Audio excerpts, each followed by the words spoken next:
Hello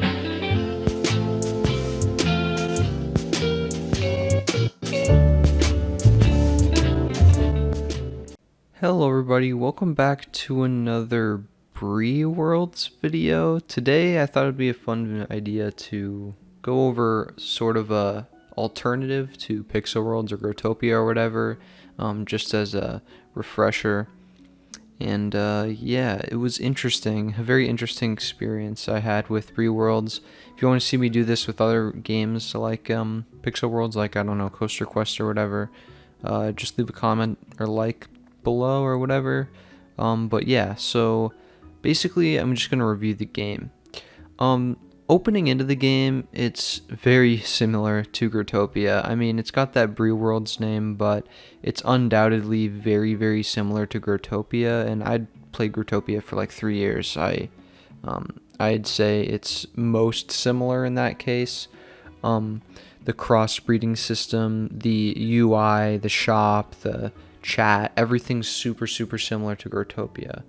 The gravity, even the way you jump and everything, is very similar. The player design, it's all very, very similar to Growtopia. One thing I can say that's more similar to Pixelworlds though is the world generation. In Growtopia, I believe the only, at least the last time I played, the only thing you get when you start into a world is lava, stone, soil, and I guess cave background. And Breaworlds is more of a hybrid of Growtopia's like it's basically Pixelworlds' old world generation, because Pixelworlds' new world generation has like I think 20 different unique starting items that you can get just from the world itself without crossbreeding. But I think Breaworlds has about 4, because it has, well, here's where it starts to get weird, right? Because sure, you've got obsidian, lava, soil, cave background, whatever. But you also have these things called high density polythymine and low density polythymine. And in this game, as you can see in the gameplay, I can like consume these items, but it doesn't do anything when I consume them. I can get seeds from them, but I can't really seem to crossbreed any of them, or whatever you want to call that, splicing, whatever. And it's a very weird difference to Pixelworlds, because it's kind of like how potion materials work, where you can just break any item and you get like high density polythymine or low density polythymine from them. But you can also get seeds. It's very interesting. Another thing I wanted to point out about this game is the braking system is kind of janky. So when I was playing, I could notice that sometimes when I would punch a block, it just wouldn't register, and the hitbox is kind of weird, it seems. And the hitting animation is also kind of weird. It's just kind of like a little jab forward. I mean, it's similar to Growtopia, but Growtopia has a big punch, so you can kind of reference where you're hitting. In this game, it's mainly your mouse where you're going to be seeing where you're hitting. There's not really any physical graphic to show you, and that kind of ties into how the graphics, or the animations rather, aren't super good, especially compared to Growtopia and Pixelworlds. But yeah, I think that it's okay. I mean, I've seen worse alternatives to this game, especially ones that were up and coming, and then they shut down. I don't remember what the names of them were, but yeah, I think it's alright. The world system's very interesting too, because you never really exit a world to go to another world. There's a menu where you type in a world, and then there's also like active worlds within that, and then world of the day, tutorial world, etc. And it's interesting in that way, but yeah, so everything else, like I said, the UI before, very similar to Growtopia. You've got your achievements, which looks almost identical to the Growtopia achievements menu. Again, I haven't played Growtopia in a while, they might have switched things up, but just what I'm referencing, the old Growtopia, looks very similar to that at least. And the shop isn't anything special. It doesn't really look like Growtopia or Pixelworlds' shop, at least Growtopia's shop now, but it is sort of, it's not really innovative or anything. It's just kind of a list of different things. You got like pets, wearables, locks, etc. And yeah, that's that, I guess.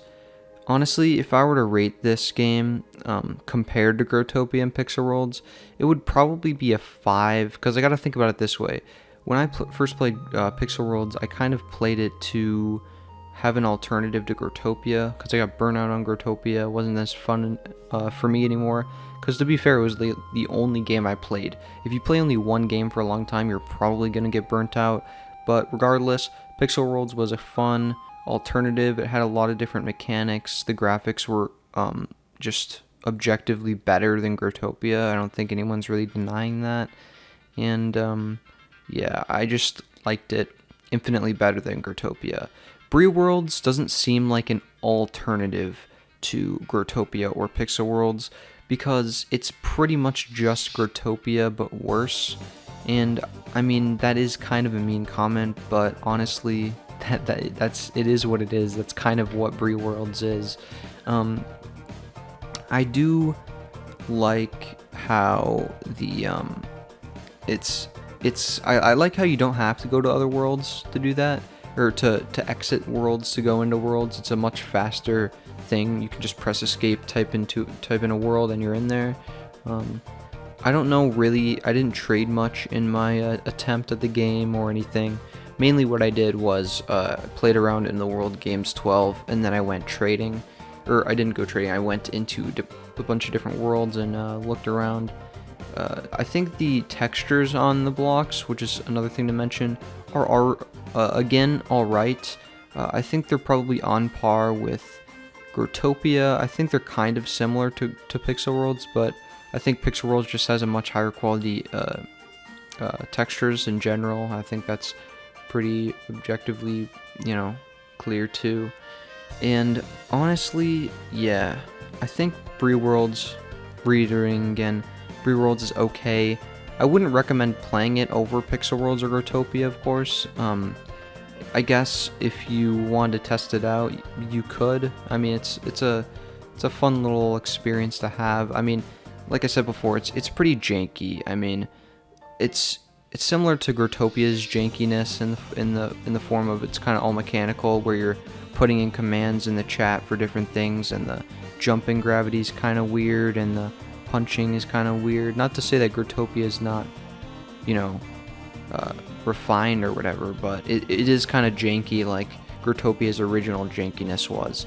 But yeah, I don't really see myself playing this ever. I much rather play Coaster Quest because of its unique coaster like mechanics. I might do another video on that because I used to play that. At least that was something unique about this. There's really nothing unique about Breaworlds, except it kind of takes things mostly from Growtopia, a little bit from Pixel Worlds, kind of matches it together in an okay game. It's just not that good. Yeah, it's okay, I guess. That's the best way to put it. Yeah, I guess that's all I have to say about this game, guys. Thank you so much for watching. Have a great day. See ya.